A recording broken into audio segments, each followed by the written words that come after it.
Hi, I'm Steve Diggs. Welcome back to Insights. Great content at the speed of light. In today's lightning round, I want to share with you some ideas on how to kill a conflict. You see, generally good advice when it comes to dealing with conflicts is never to ignore things that are obvious. This means that we are going to deal with a conflict both quickly and decisively. We need to do this in most cases because if we don't, things are likely to get worse going forward. Somebody has said that the leading cause of conflict is gutless people. And I think there are cases where that is the truth.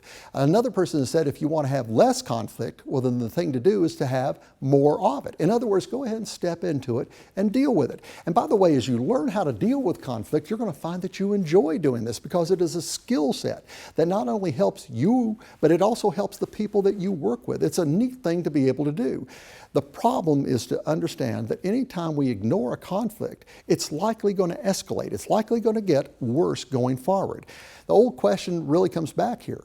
So how do you want to cut off a dog's tail? Now let me be real clear. This is an illustration. There's nobody on the planet who likes dogs any better than I do. Don't you ever touch a dog. Don't you ever cut off a tail.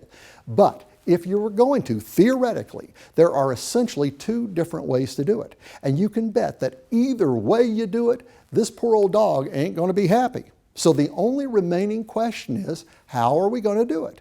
Well, you could come ahead to the dog and cut that dog's tail off all at one moment. And that poor dog is going to scream one time.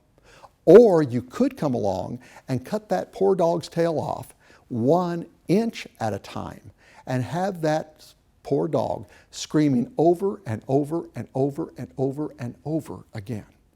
I vote for number one. If you got to deal with a conflict, go ahead and step into it.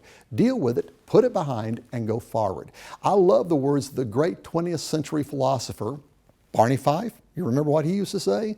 Nip it in the bud. If you got a conflict, deal with it. I'm Steve Diggs. Glad to have you. This has been Insights. Lots of great content at the speed of light. I'll catch you next time.